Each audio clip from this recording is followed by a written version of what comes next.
Woo! What is up, everyone? How are you doing? I hope you're doing good, because it's good to feel good. It's a great thing to say, and I love saying it. So, I'm back at it again with another video, as Daniel would say. Damn Daniel, back at it again with the wet bands. That trend needs to die out, by the way. But I'm back at it again with another video. So the reason why I'm doing this video today is because I recently got asked by this girl called Melodie, who lives in Belgium, and she's currently researching human science, and as part of her research she's researching into Aspergers and how people live their lives, well, people with Aspergers live their lives, and you know, their behaviours, etc. And she's given me a couple of questions, so this is essentially an Asperger's Q&A. That's what it is. And I've decided, you know what, I'm going to keep this video public because, you know, I want to answer these questions honestly as possible, and you know, just answering questions. I want to see, just put it on YouTube there. I don't even know what to say about it, but yeah, I'm keeping this video public. So, yeah, let's go on. It's Ollie, the guy who likes pandas. So, without further ado, let's go on with these questions. So, first of all, name and age. My name is Ollie Walker, or my full name is Oliver George Walker. My birth name is Oliver, but I prefer being called Ollie. I'm 19 years old. How do you describe Asperger Syndrome? I think, like, I've been having a lot of thoughts about this, and I kind of see it as, like, say, a superpower. It's, in my opinion, it's kind of like a superpower. Like, once you're diagnosed with Asperger Syndrome, it's kind of like that superpower. So, like, you know, it makes you a really interesting person, and you have, you know, you can do cool things, you can have, like, you can, you know, take interest in things, and it's interesting. That's how I see it, as a superpower. What problems or difficulties brings Asperger Syndrome? Well, according to something I've searched out, well, in fact, like, growing with, like, you know, with experience of Asperger Syndrome, I think one of the things growing up has been social interaction in particular. Like, I mean, I've had trouble, you know, having conversations with people. I've had, you know, problems making eye contact with people. You know, I wanted to branch out and say, hey, I want to be more confident, and throughout the years, that's been what I've been doing, just boosting my confidence, doing all this cool stuff. And that's what I like, you know, about the fact that, you know, maybe a few years ago I didn't have that confidence, but like, just going out there and bringing out my confidence, just coming out of my comfort shell, basically. But what I've searched here from Google is difficulty making friends of the same age. And here it says children with Asperger Syndrome may feel comfortable with adults or much younger children, engaging in one-sided conversations or long-winded conversations. They may be extremely fast, they may be extremely literal, or have difficulty understanding the nuances of language despite having a good vocabulary. So maybe, say, someone might not understand irony or sarcasm. What are your hobbies? I have quite a fair few hobbies. I think filming is something I really enjoy doing, and with that it goes into making YouTube videos as well. I love doing a bit of photography, you know, just going out there and taking pictures and, you know, making them really artsy and stuff. What else do I like doing? I like watching a bit of wrestling. I'm a big wrestling fan. I've got a poster there. I've got a poster there. You can't see that one. In fact, John Cena is on that, and ironically, you can't see it.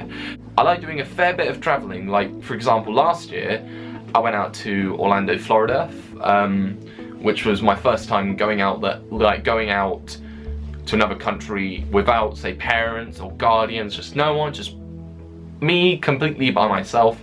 And I literally didn't know what I was doing, but I had a great time when I was out there. And then later this year I'm actually going out to Los Angeles as well, so that's going to be interesting as well, so I can't wait for that. When did you discover that you had Asperger Syndrome, and what was your reaction upon hearing this news? Now, I was actually diagnosed a lot younger. I was actually diagnosed at the age of 3, and I think growing up, like, say, in my childhood, I didn't exactly know what Asperger Syndrome was, but I mean, growing up, I've researched into what Asperger Syndrome really is, and then I was like, oh, I have Asperger's. Well, I didn't, that's not how I found out I had Asperger's, but obviously looking into Asperger's and what Asperger Syndrome actually is, and I found out all these signs that I have that tells I have Asperger Syndrome, but it surprised me. I was like, this is very interesting. I don't know how this is, but this is just a very interesting thing about me, that I have Asperger syndrome. How did the people which you have a close bond with react? So mainly it was my family, and so my mum, my mum was like, she was surprised. I think she saw it in me that I had Asperger syndrome, like before I was diagnosed. And my dad didn't really, I think he took note of the fact that I had Asperger syndrome, but he didn't really understand what it was. And then let me think, my nana, again, she also understood what Asperger syndrome was, so she completely understood how I was with it. Like, she could see the signs. I think a lot of people growing up, like before I was diagnosed, they could see the signs in me that I had Asperger syndrome. So, did you do special education or normal education, and how was school for you? Well, for the 13 years that I was at school, so between 2001 and 2014, I was always in like normal education, just, you know, public school. Oh, I mean, it was also in a private school at one point when I was living out in the Middle East. Yeah, I was in, just mainly the majority of my time I was in public school, and like, again, I wasn't that much of an interactive person. Like, nobody really, you know, I like, here's the thing, like growing up, I didn't really chat to people. I mean, I had friends, but just I didn't really, you know, have a bond with people when I was at school, that much of a bond. Like, I didn't really, you know, interact with people that much. I didn't really, you know, have good old conversations with people. Just like, I always, for some reason, I always liked to keep quiet. I always stayed in the corner. I was always, you know, like, especially in my last 2 years at school, I was that kid who would always just, you know, sit on their phone looking at stuff. And then when I was talking to people, then I was, you know, I was kind of like, I was really chatty. Sometimes I didn't understand what I was saying, but, you know, just I was so there we go. So some points I was a very chatty person, and like on some occasions I was, you know, this quiet person in the corner who didn't really have much to say. And yeah, that's my school life. That's kind of how it was for me at school. Oh, and here's a little, oh, I've just moved the camera there. I forgot this little bit here. Did you feel at ease while there? I guess so. Like, it was kind of hard, you know, interacting with people. This also goes into the next question, by the way. But it did feel kind of hard, you know, having that interaction, like, with everyday people, like, obviously people at school. I mean, again, going back from what I said, you know, sitting in a corner maybe one day, and then the next day probably I'm, you know, talking to everyone. So basically I would have my on days and I would have my off days, and that's how I would feel at ease. Like, if I was in between, then I would feel very at ease, I guess. How were your relations with the students in your class and the teachers? I think with teachers, again, like, say, I think with the teachers it was more, you know, I would have my form tutor, and, you know, I would always, you know, have good conversations with whoever my form tutor was. Like, I think, like, when I had teachers at school, I think my form tutor was always the one I always liked to have conversations with. Like, especially in, like, tutor time, I would always have, like, you know, just a bit of good old conversations and stuff. But then going on to the students, there were people, like, I'd say there were people who, you know, I really got on well with. There were some people that, you know, I knew about, like, I know them, but I don't really talk to them. But then there are some people that I just didn't talk to at all. Like, it's kind of like that circle. Not like a hierarchy, but just that it's not even a circle. It's more like it's like a graph. So there's the people I talk to, people I kind of know and kind of talk to, but then there's people that I don't know and don't talk to. Does it last long before you feel at ease with someone, and is it difficult making friends? Again, I think when it's, you know, I'm going into a new environment, I'd say there's a difficulty there, because I mean, I don't know anyone who's there. Like, again, this is stuff that happened at school, and like when I started at college, I didn't know anyone who was there. I didn't know, like, who I would be friends with, who I would talk to.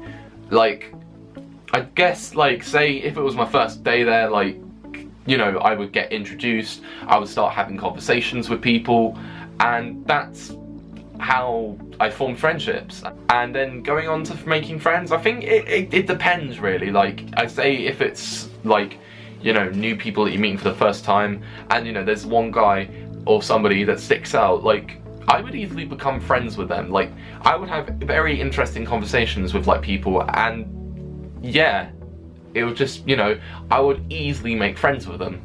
So it really depends on like what situation I'm in. So say if it's, you know, like a group, like say an after school club or out of school club, then, you know, if I was new there, then I would get to know everyone there and just talk about stuff.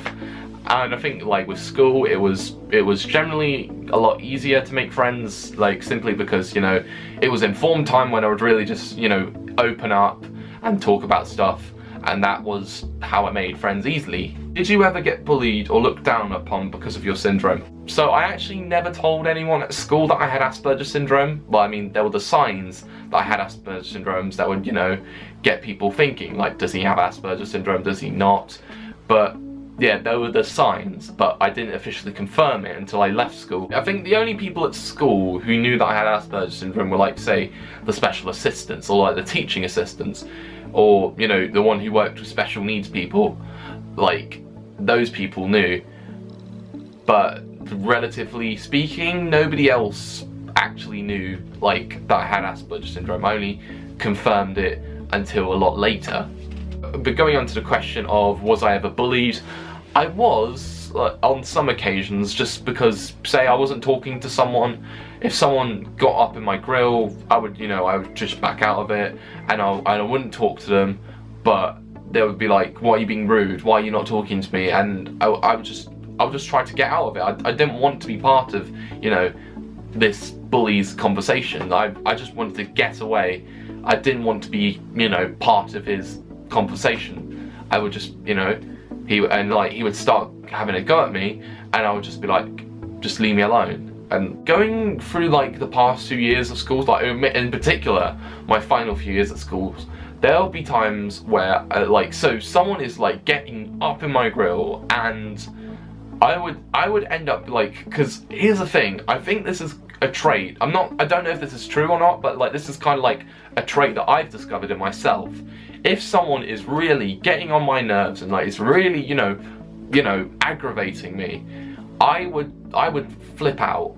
Let's put it there. I would flip out. I would lose everything, and I would just be like, shut up, leave me alone. I would shout. Everyone would get my attention, and I would just tell them to shut up.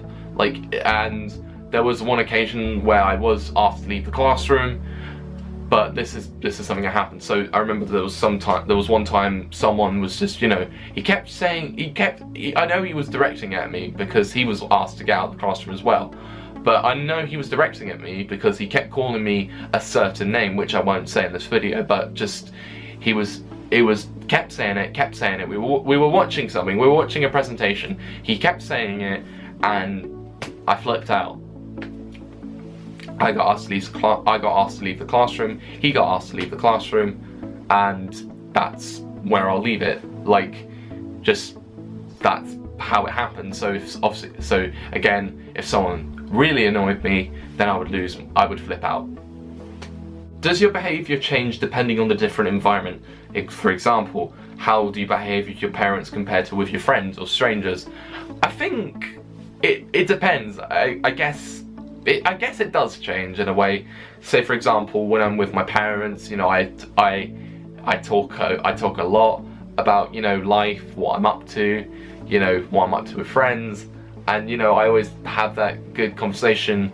I always like having good conversations with my parents because they are the two people, my mum and my dad, they're the two people, you know, who I can really, you know, I think in particularly my mum, who I can really have a good conversation with, and, you know, just talk about life in general. And then with my friends, I guess, you know, it's quite more of an informal, we have more informal conversations. We talk about, you know, culture and stuff. We just talk about life as well, but, you know, we also talk about like what we're up to. And again, going on with the whole friends thing. It's more, there's a lot of banter in there as well that we have, and I think that's one thing I like. Like, there are times when you can have like great banter with your friends. I mean, there's a great time when you have banter with your parents, but I think having banter with friends is a lot better. I love having banter with friends. But going on to the question, I think it does. I think my behaviour does particularly change when it comes to friends and family. Like, there's two separate environments. I mean, they're two separate environments, but it's two, you know, completely different, you know, I don't even know what the word I'm looking for is, but just, you know, there are those two different, it's contrasting, that's it, that's the word I was looking for. They're both contrasting. So, conversation with parents may be formal, you know, talking about, you know, my life, but with friends it's more informal, there's a lot of banter, and, you know, we just talk about life as well. And the final question is, do you accept yourself as who you are?